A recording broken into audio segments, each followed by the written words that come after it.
From Launch Complex 39 at the Kennedy Space Center in Florida, this is shuttle launch control at T-minus 3 hours and holding. We are now in the final 6 hours of the countdown for the launch of Atlantis on mission STS-117, the 21st mission for construction of the International Space Station. The countdown is being controlled from firing room 4 at the Launch Control Center. And right now we are on schedule for liftoff at 7:38 p.m. Eastern Time. STS-117 is planned to last 11 days with 2 possible extension days. Landing is currently planned to occur on Tuesday, June 19th at 2:44 p.m. Eastern Time. This is the 118th launch of the Space Shuttle program, the 28th launch of Space Shuttle Atlantis, and the 19th flight to the International Space Station. Astronauts have been living continuously on the space station now for the last 6.5 years.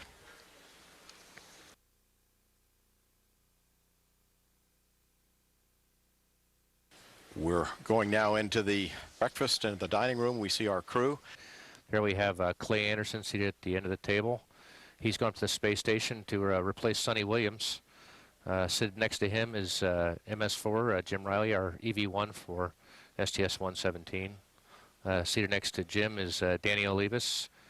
Danny's going to be the MS3 and EV2 for the mission. There's Steve Swanson. He's the MS2 and another one of our spacewalkers. Sitting next to him is Pat Forrester. And at the other end of the table we have Colonel Lee Archambault and Colonel Rick Sturco, our PLT and commander. And at this point, they're about to have lunch, I assume. Yes, sir, they are. They've been up for a few hours now, and they're going to have a meal and then proceed to the suit room to get suited up after their weather briefing.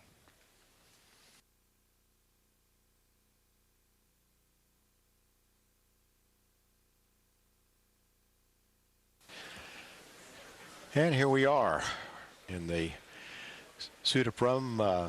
Dex, can we tell who we got there? Yeah, that's the commander. That's Rick Sturco, and the pilot, Colonel Lee Archambault, getting his boots laced up there. Lee's the pilot. He's also one of the space station robotic arm operators. That looks like Pat Forrester, the MS1 for the flight. He'll go uphill and do the entry on the flight deck, sitting behind the pilot. Pat's a retired Army colonel.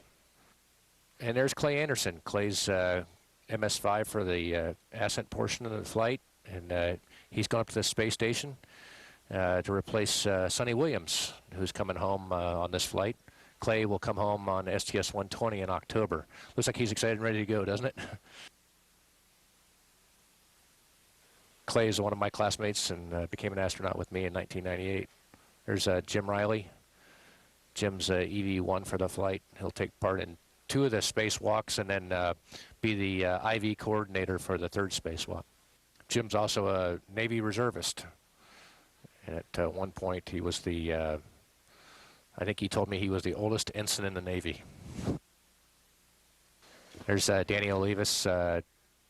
Danny, also from the 98 astronaut class, is the MS3 for the flight. He's on 2 of the spacewalks with Jim Riley, and I know he's excited and ready to go as well. We've been waiting a long time for this. Now, hooked up there, what's connected to the helmet? Yeah, Steve is doing his final pressurization checks. This is Steve Swanson, the MS2 for the flight, and also one of the spacewalkers. And he's doing his final pressurization checks. The suit is a pressurized suit, and we want to make sure there aren't any leaks in it. And the helmet is an integral part of that. And so they close it up and do final pressure checks and also make sure the communications gear works while it's pressurized.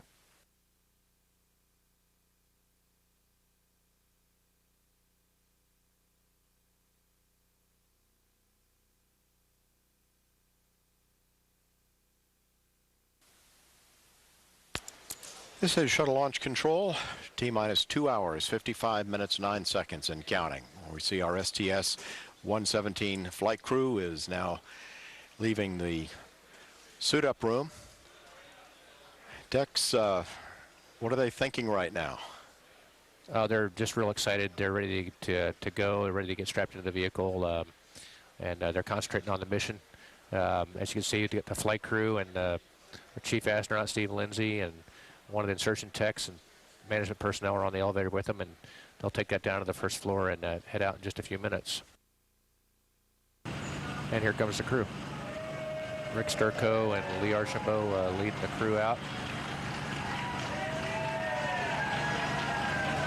And there's Steve Swanson and Pat Forrester. And in the back row, Daniel Levis, Jim Riley, and there's Clay Anderson. Those suits are quite warm, and inside the astrovan is nice and air conditioned, and they've got some liquid cooling lines that they can hook up to and stay cool inside the suits until they get out to the pad. There's astronaut Jerry Ross and Steve Lindsay, and Mike Bloomfield, our Deputy Flight Crew Operations Director, is going to join them on the astrovan there.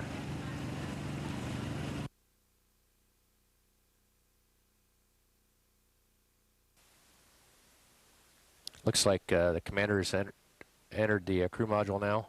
This view is provided by a camera that's installed by the astronaut support personnel there, and it's kept in the crew module just before hatch closure. So Mike's going to help CJ into his seat. So this view is in the commander's side window, George, looking across the flight deck. And here we see CJ laying on his back, he's looking forward through the forward windows. Mike is standing on the aft windows. We have some hard platforms that we put in place on those windows so that it can support his weight while he's helping the crew get strapped in and finishing the final checks.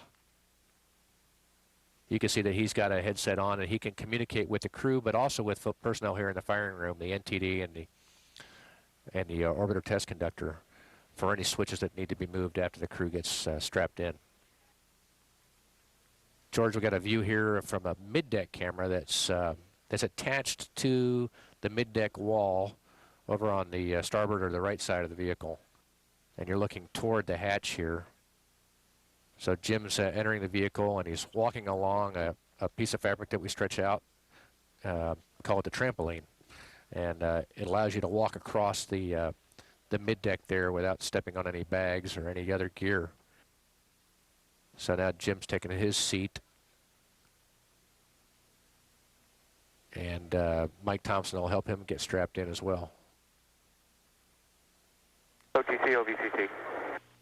Go ahead, OVCC. And George, this view is another camera that on the flight deck. It's been moved over to the pilot side now, and we can see Lee Archambault getting into his seat. He's standing up on the MS2 seat right now, and he'll use some handholds up forward to help him get into position, and then Mike Good will make sure he's in the right position as he enters the seat. It's a little tricky getting in without bumping any switches. Again, with that bulky suit on and fairly small quarters, you want to make sure that you don't bump anything.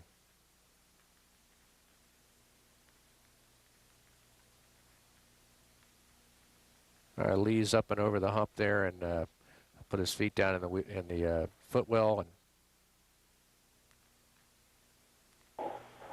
OTC, CBSA. Go ahead. OTC, OVCC. Go, OVCC. MS2 is board at 1658. And Swanee's now in the MS2 seat. And you can see the camera looking down at him right now.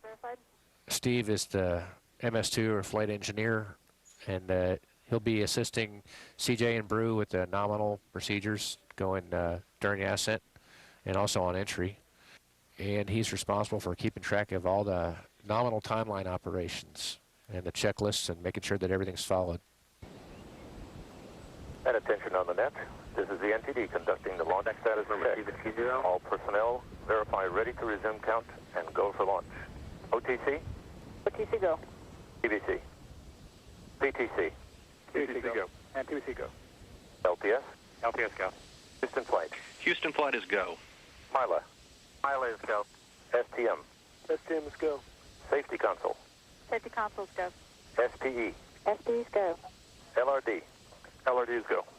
SRO. SRO is go. You have range clear to launch. And CDR. Atlantis is go. Copy Atlantis. Launch Director NTD. Launch Director. Launch team is ready to proceed. I copy, Steve. Thank you. Processing Chief Engineer. Verify no constraints to launch. Engineer team is go, Mike. Thank you, Charlie. KC Safety and Mission Assurance. We're go, Mike. Thank you, Lana. Payload Launch Manager. The KSE Space Station team and the S3S4 trucks are go, Mike. Copy. Thanks, Norm. Range weather. Weather has no constraints for launch. Thank you, Kathy. And Ops Manager. Launch Director, Ops Manager Mike, EMT is not working any issues. You are go to launch. Copy, Leroy. Thank you. Atlantis Launch Director. Atlantis, go ahead, sir. Okay, CJ, it took us a little while to get to this point, but the ship's in great shape. It was a beautiful weather day for you out there, so good luck and Godspeed. We'll see you back here in about 12 days or so. Thank you, sir. On behalf of the entire crew, I'd like to express our appreciation to the teams for Pad 39 Alpha, ET-124, and the Space Shuttle Atlantis for their dedication and hard work. See you in a couple weeks. Copy, thank you. NTD, with that, you're clear to launch Atlantis. Copy, sir. Clear to launch. Atlantis, Mother Nature has taken her shot. Now it's our turn to fly. Have a good one. Atlantis, roger. CLS is go for orbiter access arm retract.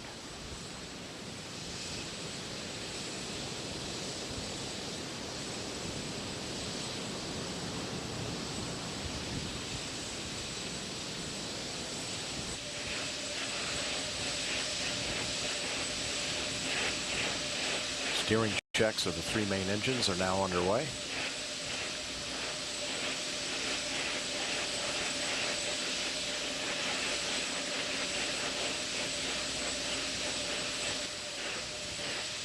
Fuel cells now on internal reactants.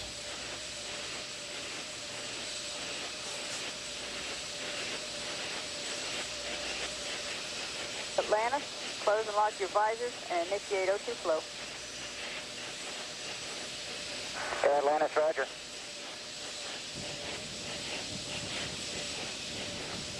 "45 seconds and counting. 45 seconds to launch. ET helium inject, Delta P number 2. Standing by for the handoff. LTC GO3. We're go. Copy. And the handoff has occurred. Ground launch sequencer has handed off to Atlantis' onboard computers. 25 seconds. Go. Yes, sir. Check the minute. We're going to continue. Sound suppression water system is activated. 15 seconds and counting. 10 seconds. T-minus 10, 9, 8, 7. Main engine start. 5, 4, 3, 2, 1. And liftoff of Space Shuttle Atlantis to assemble the framework for the science laboratories of tomorrow. Houston now controlling. Houston, Atlantis, roll program. Roger, roll, Atlantis. Atlantis' roll maneuver is complete. The orbiter's in a heads down position on course for a 51.6 degree, 137 by 36 statute mile orbit.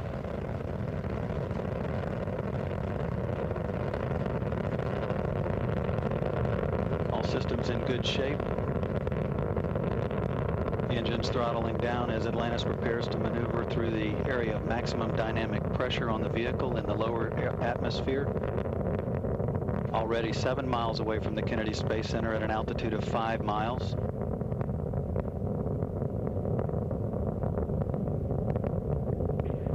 Houston, Atlantis, go at throttle up. Copy, Houston, go at throttle up. 1 minute, 10 seconds into the flight, the 3 liquid-fueled engines are back at full throttle. At liftoff, the fully fueled shuttle boosters and external tank weighed 4.5 million pounds. It now has burned half that liftoff weight in propellant.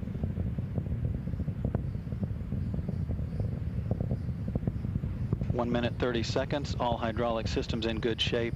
The electricity producing fuel cells also in excellent shape as Atlantis heads downrange, 18 miles from the Kennedy Space Center at an altitude of 18 miles. The next event is burnout and separation of the twin solid rocket boosters, which are burning propellant at a rate of 11,000 pounds per second.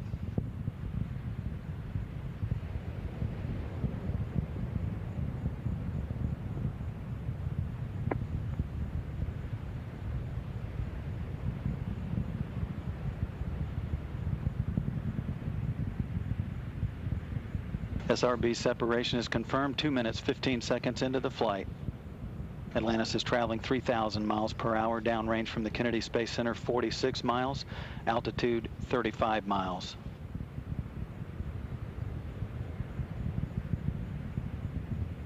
Ignition of the twin orbital maneuvering system engines on the tail of the orbiter, providing an additional boost toward ascent and heading off toward the International Space Station.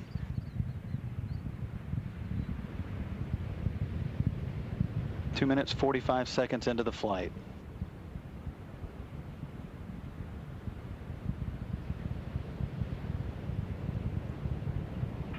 Atlantis, 2-engine TOW. Copy, 2-engine TOW.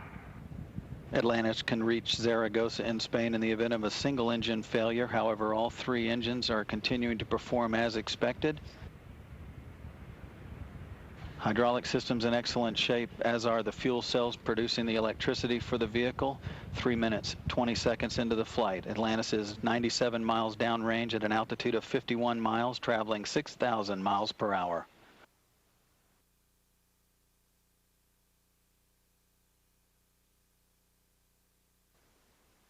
Atlantis, single engine Ops 3. Copy, single engine Ops 3.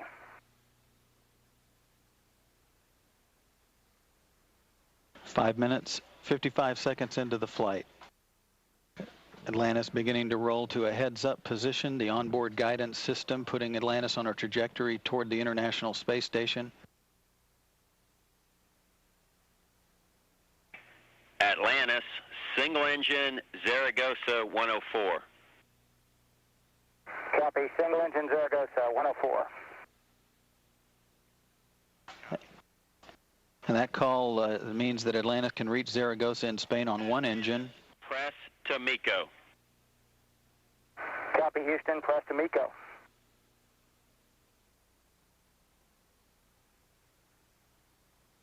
Eight minutes into the flight, the engines are now throttling back to maintain the structural limits on the orbiter as it approaches loads near 3 times gravity.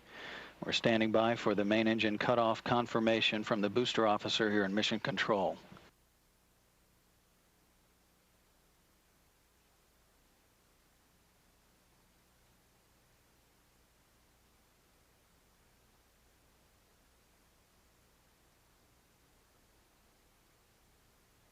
Main engine cutoff confirmed, 8 minutes 35 seconds into the flight.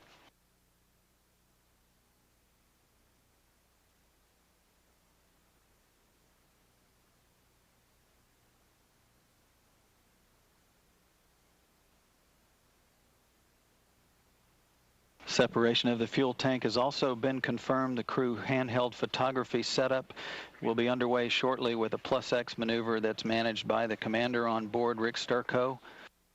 Atlantis following away. You can see the thruster jets firing as the orbiter is being maneuvered for the handheld photography. Atlantis, Houston, we show a nominal MECO. OHMS 1 is not required. Atlantis' climb to orbit was seen live by the Expedition 15 crew, keenly interested in the arrival of Atlantis, bringing a new crew member to join 2 of the Expedition 15 crew members, while the third, Sonny Williams, will be replacing Clay Anderson, who will take her spot as part of the Expedition 15 crew. We did have television throughout Atlantis' climb to orbit, so that television was sent up to the crew and they were able to watch it on a laptop computer. Station Houston on space to ground. Congratulations, and thank you very, very much about this movie. It was very great for Sunny, and Sunny, Very happy. it's very happy. She is very happy, and we are very happy for Sunny. Excellent. We're thrilled to see that her ride is well on its way up there. And if you guys are ready, we will take down the video and the Space Around 2Com. Okay, Dana, I think we're ready. And once again, thank you very much. It was just amazing to be up here watching Atlantis take off. It was beautiful, and we're ready for our visitors. Well, actually, I think we need to clean up a little bit, but we're almost ready for our visitors. Woohoo! Well, get ready. They're on their way. This is Mission Control Houston. We're looking at live television pictures as crew members aboard the Space Shuttle Atlantis continue with their power up and check out of the robotic arm known as Canadarm2 aboard the shuttle. Pilot Lee Archambault and Mission Specialist Pat Forrester scheduled to be working on this remote manipulator system checkout, maneuvering the arm out of its cradles.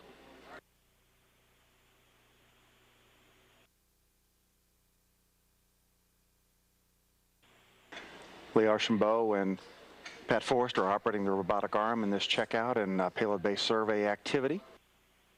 Houston, just want you to verify that you're seeing the picture Pat's downlinking to you on the blanket.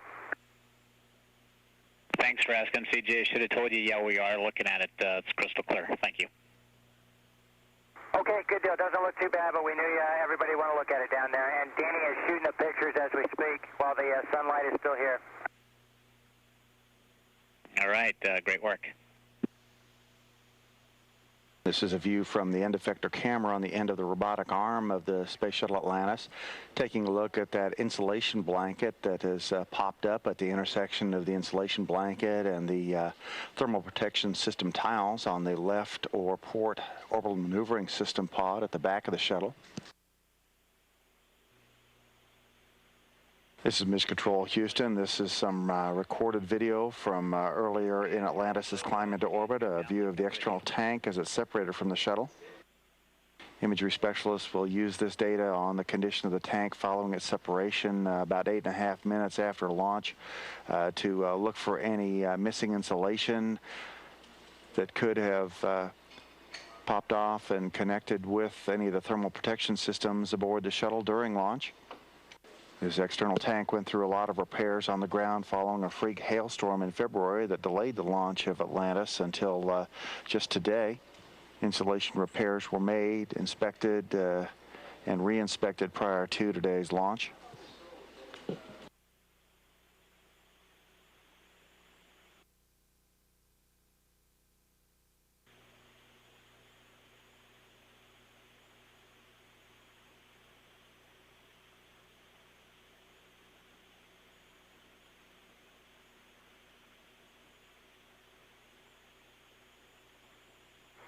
Hey Kevin, it's Bruin.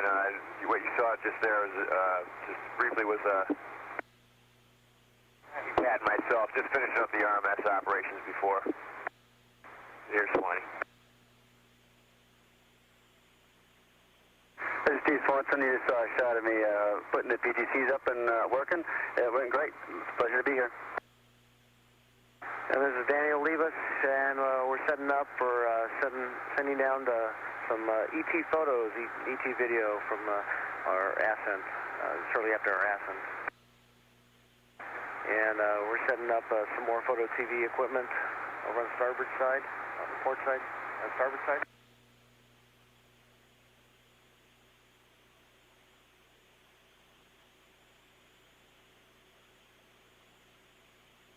A little bit more footage of Brew, and just before that was me, Pat Forrester. We were able to check the arm out tonight and get in preparation for our inspections tomorrow.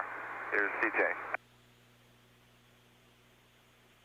CJ again, just checking things in the flight plan, making sure we're not missing something. And there's Clay and Bruce double checking the flight plan to make sure I didn't miss something, so I appreciate that. Also, Clay saved me a big harassment with CSACP. He did that for me. I really appreciated it. Just panning around, Danny's got the SSV cables there, and he ended up doing that one too, which is another big good moment for us as we finished up the Flight Day 1 activities. Crew's doing really well up here on orbit. We feel well prepared to finish up the mission. Thanks a lot.